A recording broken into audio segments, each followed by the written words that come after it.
You remember that shot in the open of this movie with the little boy standing next to that pretty yellow Pulsar?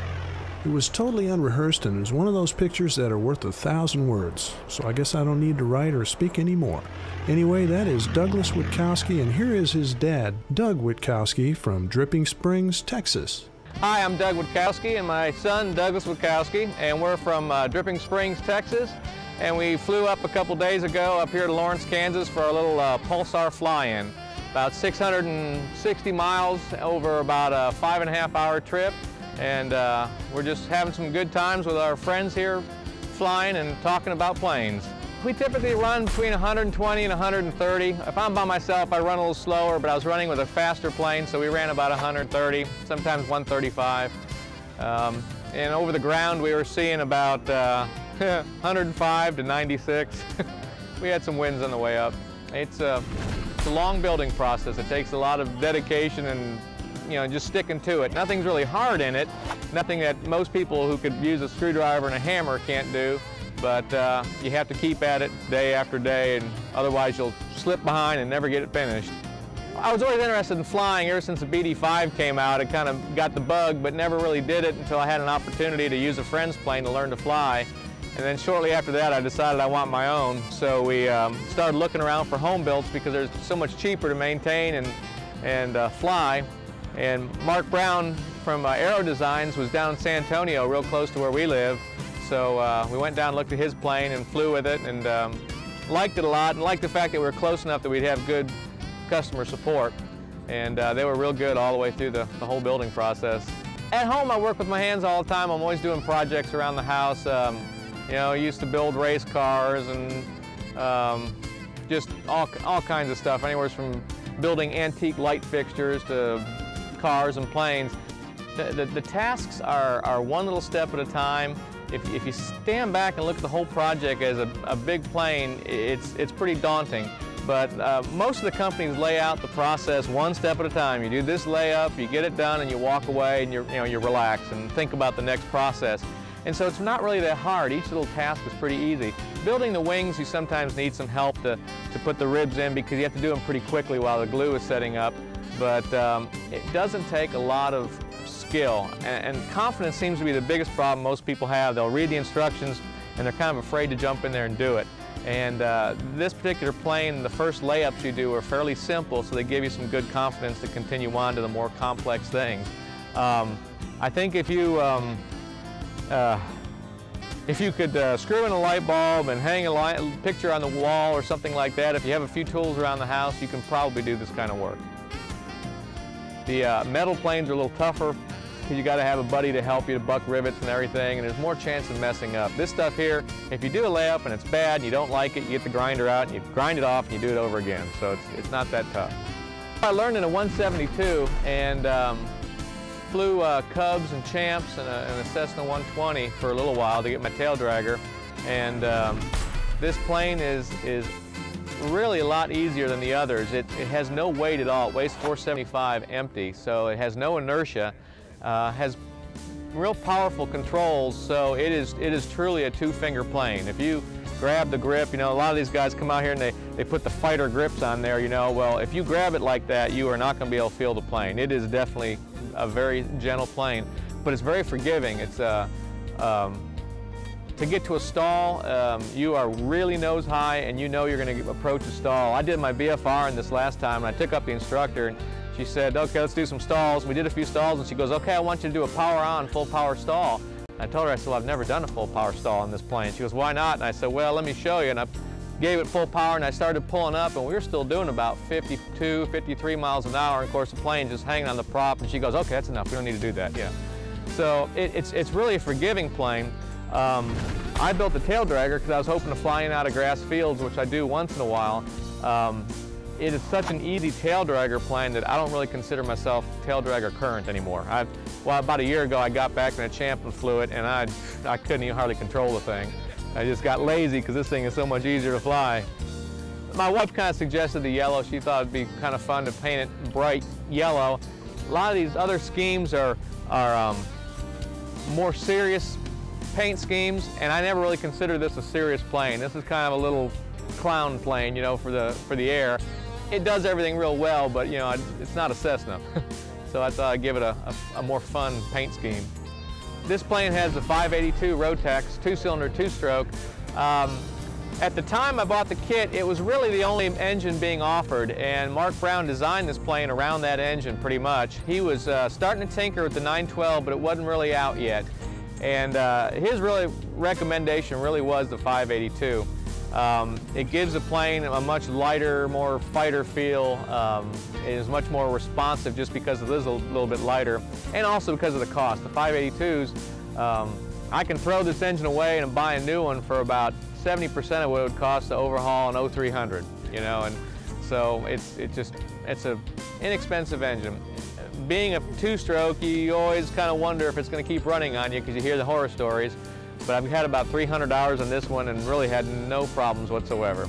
If it lights, it runs, you know.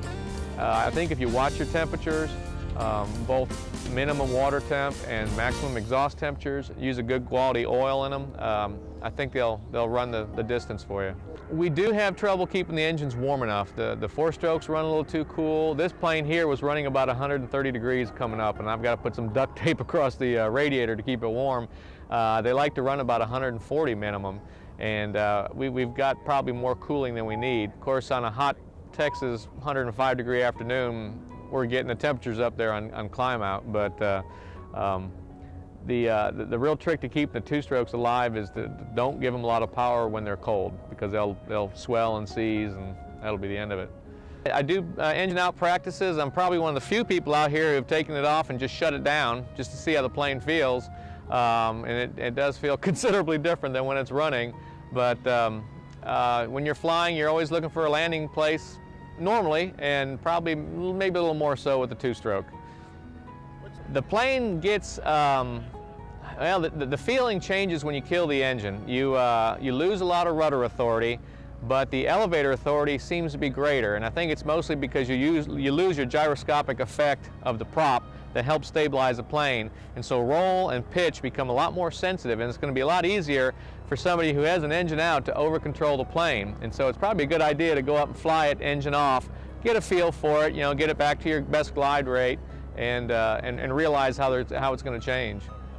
Other than this trip, I've flown to Oshkosh and I've flown to Sun and Fun, but this is the only long trip I take once a year. Most of the time I just putter around the patch or go out and get a hamburger or something like that. And so I would say it'd be a good plane for a person like that. But on the other hand, we got a bunch of guys out here at the 912s. One fellow who flew from Florida to Washington State. And a lot of these guys fly a lot of miles cross country. And for a two-person cross country plane, it's pretty good. Two close, intimate people, you know, with fairly light luggage. Casey King and I, we both weigh about 185. We came up in this plane together one year, and we could carry 40 pounds of luggage, and we were still under gross. But it's a tight plane. It tends to be more fun by yourself with 5 gallons of fuel and just get up in the air and toss it around. You know, it's not an aerobatic plane. It picks up speed way too fast when the nose is pointed down to do aerobatics, but it is nimble and just a lot of fun. When I first looked for an airplane, I looked at a lot of different planes. I love biplanes, and I thought of the Hats, and I thought of the Celebrity. The build time for those planes are pretty long. The build time for this one was advertised at 1,000 hours, and if you stuck to the plans, it was probably pretty honest. When you start adding lights and electric trim and all that stuff, it really changes it. But the cost, I think this kit was about $20,000, including the engine. And all you had is paint, upholstery, and a battery. So it was a really cost-effective kit, and it was a kit that you could build all by yourself. You didn't need somebody helping you buck rivets or lay up boards or, you know, that kind of stuff. I pretty much, except for one friend who helped me on some of the big layups, I pretty much did the whole thing myself night after night in the garage. No special tools. It's handy to have a variable speed saber saw so you can cut some of these fiberglass panels. All the jigging you make yourself, and there's instructions in the book on how to make it. It's just pieces of wood cut up.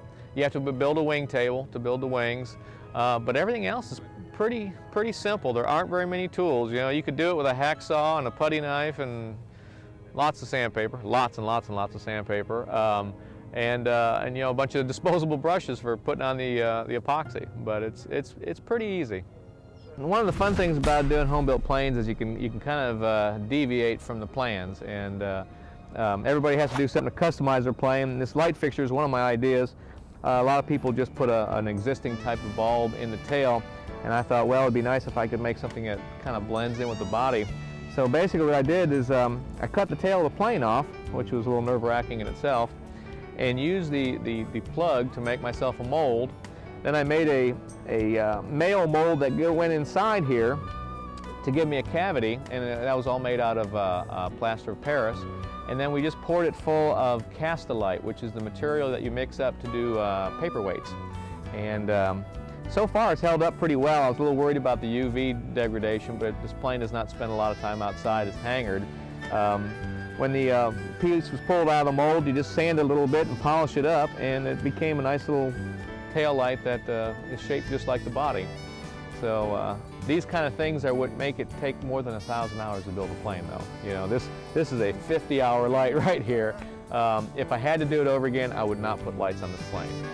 I never fly at night, especially with a 582. I would not fly at night, and it seemed like the right thing to do at the time, but it added time, cost, you know, and a little bit of weight and complexity. One of the other things I did a little bit different is I wanted a vertical card compass, and most of those compasses come mounted on a special bracket that is supported by foam. They say you're not supposed to hold it any harder than just like holding it in the palm of your hand. So I built a sub panel to put this compass in, and it's mounted on a block of foam. And so far I have had no problems with the compass. Usually if they vibrate too much, the gears inside get beat up and they quit working. But that's just kind of another little kind of a fun thing you can do. Once again, it adds time, but I think that's kind of the attraction of building your own plane. You don't want something that looks or is like anybody else's plane. I try to keep everything simple. I've got just a basic fuel gauge here that is just a tube, clear polyurethane tube, and you don't have to worry about senders hanging up or anything like that. It's just if the fuel's in the tube, you got fuel. And I also calibrated it for on the ground and the air, so I can always check my fuel levels. But it's a basic layout. Unfortunately, if I had to do it over again, I would do a lot more electronic digital equipment.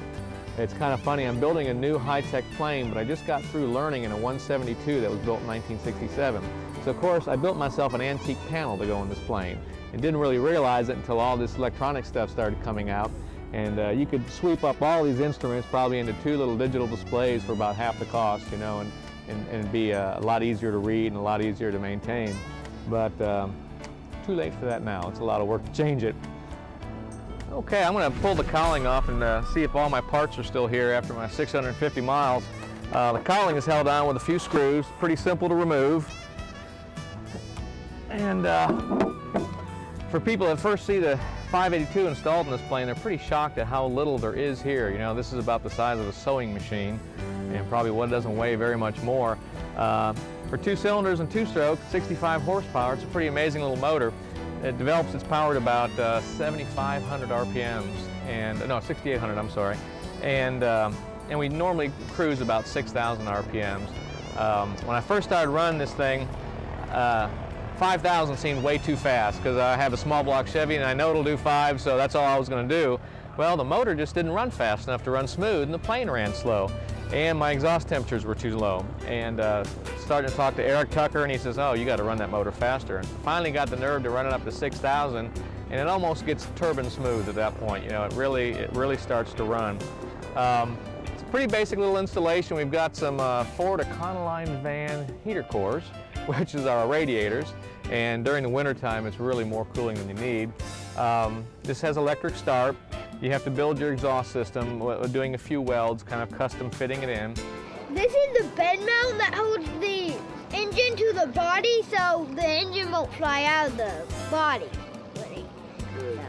The motor sits on what we call a bed mount. The lower cowling is actually a structural member, and it has uniglass struts that are built back into the fuselage to support the entire weight, and then you bond in a cross member that's a steel cross member, and then the motor just beds down into that. What's real nice about that is when you're building the plane is level, you have your motor hanging on a hook, you have the mount bolted to your motor, and you just lower it in, and you get the spinner to line up straight with your lower cowl, and then you just make sure everything's square, and then you just start tack gluing stuff in, and then you just start doing your layups, and then once you got enough layups to make it permanent, and you pull the motor out and continue to doing your layups. It makes it pretty nice to build.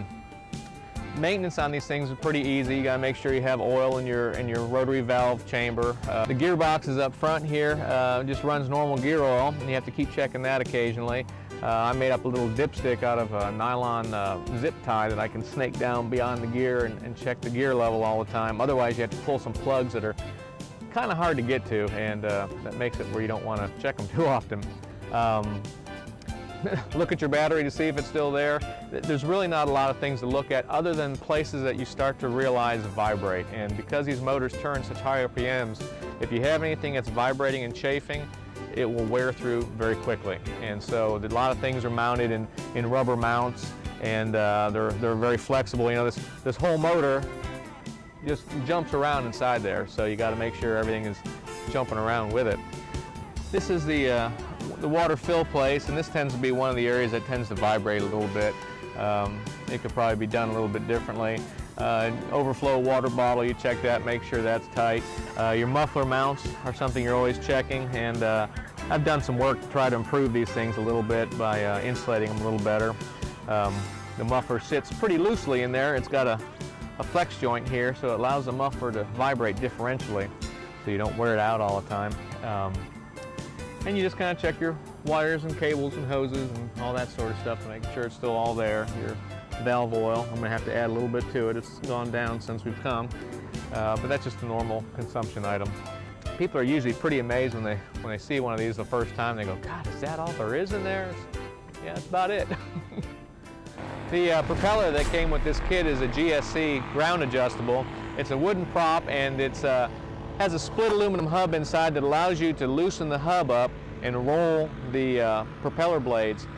Two strokes are very critical on propeller pitch. If you have too much pitch, the motor will load up and it'll never get up to its RPM where it can develop horsepower. And I did have a couple occasions where I thought I had carburetor problems, and I took off and I was only getting about 4,000 RPMs and about 300 feet a minute climb. Now if you fly Cub, that sounds pretty good for the summertime, but this thing normally goes up around 1,200 feet per minute, and scared the hell out of me. But I landed and I called Mark Brown, and he said, well, it sounds like your prop is wrong.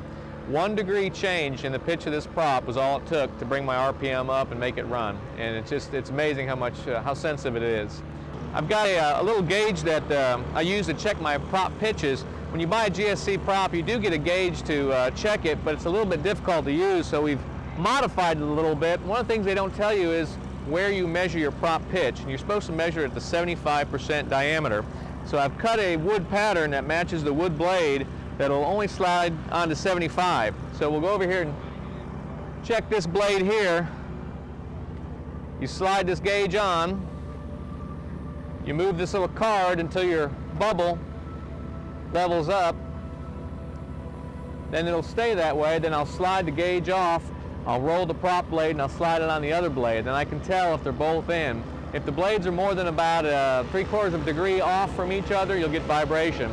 And it's pretty hard to adjust them to get them just right when you tighten the bolts down, but after a little while you kind of learn the technique. And some people change the blades for winter and summertime, but I just pretty much keep it the same. I've stopped messing with it. I like the way the plane performs now, and I'm not going to do anything else to it.